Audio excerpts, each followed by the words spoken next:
I think your tenure as Secretary of Defense has been shameful and weak, and you should resign. You're an embarrassment to the United States. Pat Ryan just tore into Pete Hegseth in a hearing that went from tense to explosive in minutes. From Fort Bragg loyalty pledge, scandals, to MAGA hats at military events, Ryan dismantled every excuse.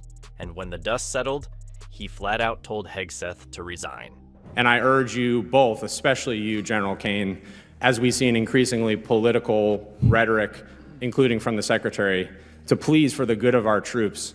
This is an incredibly difficult moment, and we need leaders like you to continue. House Armed Services Committee, cameras rolling, and Pete Hegseth sitting there like he's bracing for impact. General Kane's in the hot seat too, but Pat Ryan walks in ready to burn the script. No sugarcoating, this is about patriotism, the Constitution, and keeping the military neutral. Ryan points out they've all worn the uniform, though you start wondering if Pete read the job description. Then he swerves hard into the Fort Bragg fiasco, soldiers told to step aside if they opposed the administration, MAGA merch on base, and even the commander calling it shameful. Ryan's not letting anyone bury that mess. Do you think it's appropriate for the President of the United States to wear political merchandise, including a MAGA hat, at official events, including West Point commencement? The Commander-in-Chief yes or no? Can wear whatever hat he wants, to include the phrase, "Make America Great Again," because I would like to make America great again as well. So here's where Ryan goes for the jugular. He turns to General Kane and starts with what should have been a softball, but really, it's a trap for anyone trying to dance around the truth. In over 30 years of service, he asks, were you ever required to take a pledge of partisan loyalty? Kane, a man who's apparently managed to get through 3 decades without selling his soul, doesn't hesitate. No. And Ryan isn't satisfied with just one denial. He keeps coming back, different angles, same question, just to make it painfully clear to everyone in the room that the answer isn't going to change. Kane's batting 1,000 with no here. At any time in your 30-plus years of incredibly distinguished service, did you have to make a pledge of partisan or political loyalty? No, sir. Thank you. Did you ever serve in any unit or command at any level where service members were required to make a pledge of political loyalty? And just to really twist the knife into this whole narrative of, oh, maybe this is just the new way of doing things, Ryan gets Kane to confirm something even more basic, that he has never, in his entire career, worn political merchandise or blurred the apolitical standards that are supposed to define the military. Not once. Imagine that. Someone in uniform who understands what neutral means. Already Kane is coming off like the guy you'd trust to guard the Constitution in a storm. And we haven't even gotten to the part where the whole Fort Bragg debacle gets aired out. A commander from Bragg who said on the record, quote, "This has been a bad week for the Army, for anyone who cares about us being a neutral institution. This was shameful." If those are the facts, and I know the Army is investigating at least the MAGA. Because here's the kicker, Ryan has receipts. Verified reports, meaning not gossip, not Twitter rumors, but actual documented accounts, went out to the soldiers of the 18th Airborne Corps, telling them that if they had political views opposed to the current administration, they needed to tell their leadership and be swapped out of an event with the president. Let me repeat that. Not swapped out because of a scheduling conflict, not because they were needed elsewhere, but because their political opinions didn't match the ones in charge. There was guidance put out, and this has been verified by multiple independent news outlets, saying, quote, "These are to the soldiers of the 18th Airborne Corps." That's not military protocol, that's some backroom loyalty oath garbage. And if that wasn't bad enough, Ryan throws in another little detail to make your jaw drop. During all of this, a MAGA merchandise pop-up shop was operating on the base, right there, on base, because apparently nothing says nonpartisan military like hawking campaign swag where soldiers live and work. There was guidance put out, and this has been verified by multiple independent news outlets, saying, quote, "These are to the soldiers of the 18th Airborne Corps." And remember that shameful line I mentioned? That's not me editorializing. That's an actual quote from a commander at Fort Bragg who told the media, "This has been a bad week for the Army. This was shameful." When you've got someone in leadership willing to put their name on a statement like that, you know it's not just a bad look. It's a complete faceplant in terms of maintaining any shred of neutrality.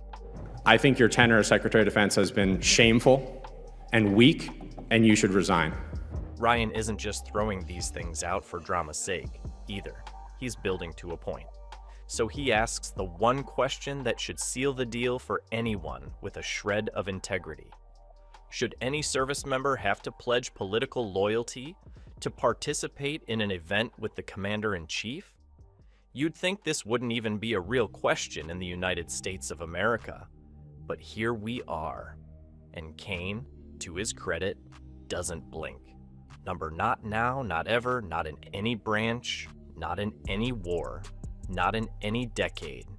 He goes further, saying he can't think of a single moment in U.S. military history where that's been a thing. So either Fort Bragg is breaking new ground in the worst possible way, or someone's lying through their teeth. Pop-up shop. Is that appropriate, General Kane? Sir, I haven't seen any of these reports. I'm not familiar with them, but as I mentioned earlier and in my confirmation hearing, the nation demands a... Ryan takes that answer and makes sure it's burned into the record. He thanks Kane for standing by the apolitical tradition, calling it the standard to be upheld. And here's where you can practically see the contrast Ryan is drawing without him even having to spell it out. On one side, you have Kane, decades of service, zero political merch, never asked for a loyalty pledge, sticking to the rules. On the other side, you've got the Fort Bragg fiasco, complete with partisan loyalty checks, and a MAGA kiosk, like it's some political convention. The gap between those two realities isn't just wide, it's dangerous. Happy to provide you a copy. There's even a one-page red and green cheat sheet. Are you familiar with it? This is the same directive from when we were all in uniform. I'm sure I am. Has anything changed in that directive under your guidance, given what happened 2 days ago? Ryan doesn't let Kane's testimony fade before he swivels his full attention to Pete Hegseth, and you can almost hear the collective uh-oh in the room. This is where the gloves come off. Ryan goes straight for a document that every service member knows like the back of their hand. DoD Directive 1344.10, the rulebook for political activities of members of the armed forces. He doesn't just mention it in passing, he drags it out into the light and practically waves it in Hegseth's face. This isn't some obscure policy buried in a binder on a shelf. It's so important they literally boiled it down into a one-page red and green cheat sheet that's been floating around for years to make sure there's no confusion. Green for what's allowed, red for what will land you in hot water. And Ryan's basically saying, Pete, if you're sitting in that chair and calling yourself Secretary of Defense, you should not only know this, you should be able to recite it in your sleep. Appreciate you saying that and happy to share those reports. Secretary Hegseth, are you familiar with DoD Directive 1344.10? Political activities of the members of the armed forces? Well, first off, I don't buy into your yes or no? insinuation Are you familiar that pledges with, are being done under this administration. That's I reclaim my insinuation. time.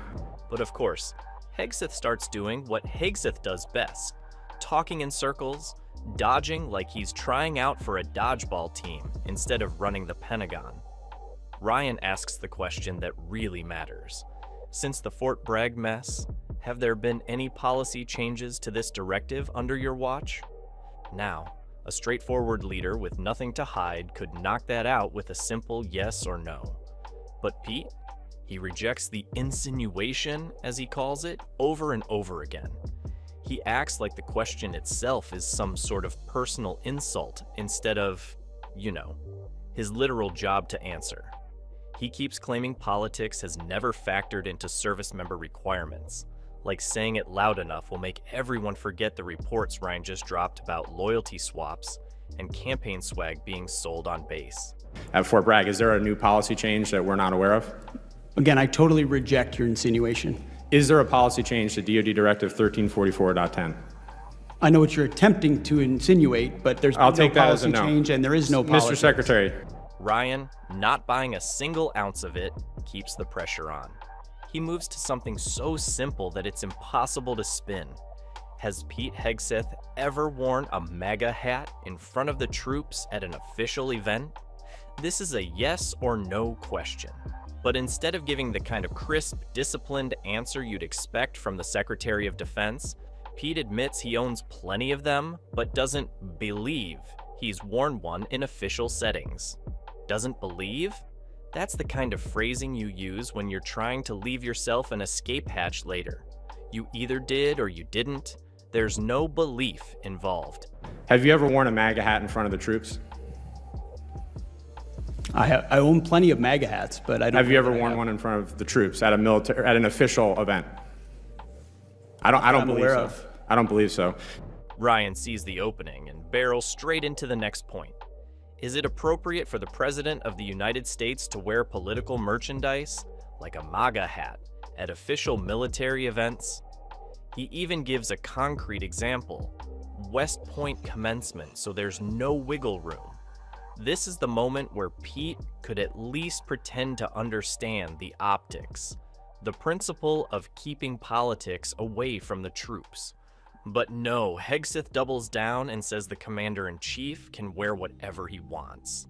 He even adds that he himself would like to make America great again as well, which is basically the verbal equivalent of planting a campaign sign right there on the witness table. It's tone-deaf, it's sloppy, and it's exactly the sort of thing that makes the entire point of the directive fly straight out the window.